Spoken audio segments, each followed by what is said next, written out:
if you haven't thought through the statement by Mad Dog Mattis that when you meet somebody new, you need to shake their hand, look them in the eye, and think about how you'd kill them if you had to, you better take that to heart. Not trying to scare anybody, but there is a new threat from these ISIS folks. You know, and if you're observant, if you listen to shows like this, you listen to Fox and some of the conservative news outlets who've been covering the truth of what's going on in Europe, you might already be aware of the fact that ISIS has changed their strategy on terror. And it's not just always a bombing in a town square, right? It's sometimes some crazy person who tries to run people off a bridge in London, and then when the car stops, they jump out with a knife and start slicing people up. There's a thought process there that you have to be in the right frame of mind and not be just completely taken by surprise if you're in the middle of one of these. And that's the concern. That's the new threat that's out there right now. My guest right now is Robert Caltablano. He's a counterterrorism analyst. He has 28 years of experience in global security operations. And welcome into the show, sir. Thank you. Thank you. Thank you. You know, this news on ISIS that they put out this weekend is not only concerning for Americans, but it kind of represents a change in tactics, it seems to me like. Yeah, I think that some people have been talking about this for a while. I think what we're seeing is because of what's going on over the Middle East now and more pressures, that they're putting this out there to try to get more bang for their buck, unfortunately, is to get somebody that will read this, believe it, like we've seen in the UK, and just go out there and do some type of damage so they can keep their name in the news.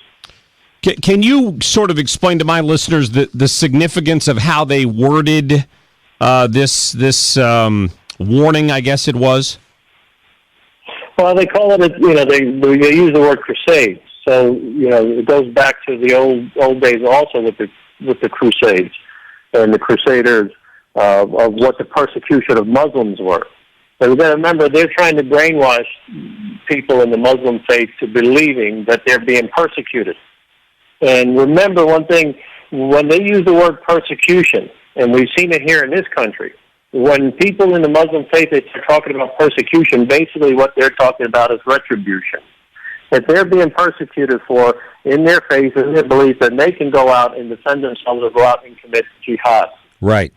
So these are the things that we're seeing in this language. And in this particular case, it's not like we haven't seen examples of some of these attacks in America, but it seems that more recently they've been on the European continent with trucks running over people and people running out and stabbing people randomly. Would you expect, as a result of this warning, that Americans should be more on guard than ever for their personal safety? I think we should have been on guard 20 years ago in many, many ways. If you look back at the USS Cole, we are become a very complacent society. Just think about it. Most people, they look at their computers more than they look at anything else. Yeah.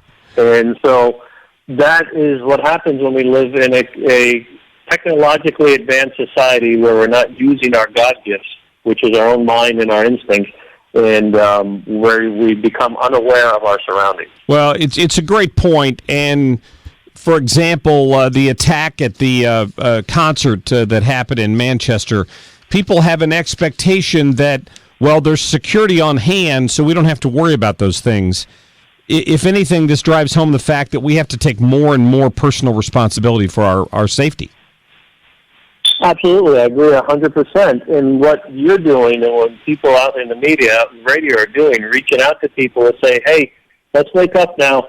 Let's come back into a community situation where we need to help ourselves, because security starts from within. From everyone that's listening, you are responsible, in my view, in my opinion, to your own safety.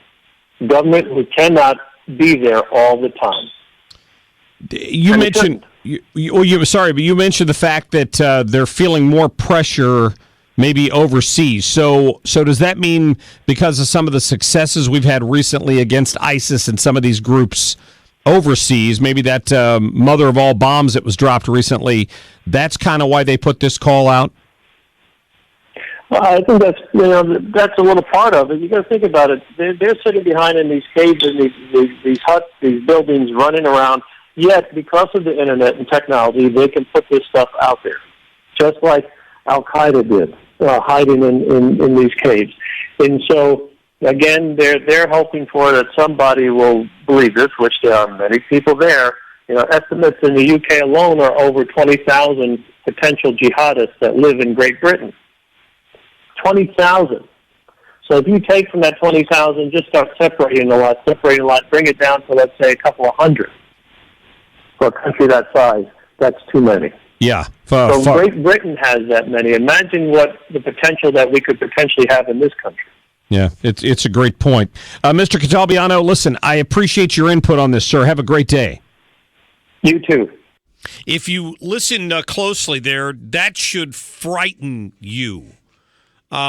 Here's why I think so, because you saw what happened in Nice, France, a year and a half ago. The guy drove the truck. You saw it happen in Germany during a Christmas festival. We've seen it happen a couple of times in London now, in England. You've seen the knifings increase. Now, a couple of years ago, there was actually like a beheading here in the United States.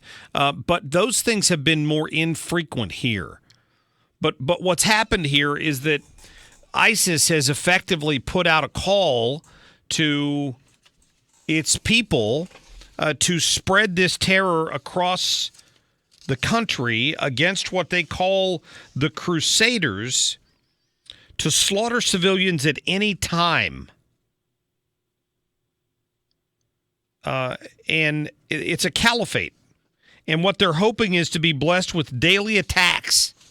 That's what they're calling for. And there are enough of these fanatics out there. You heard the numbers that he mentioned just in England alone. You think how many there must be in the United States. So just be on your guard.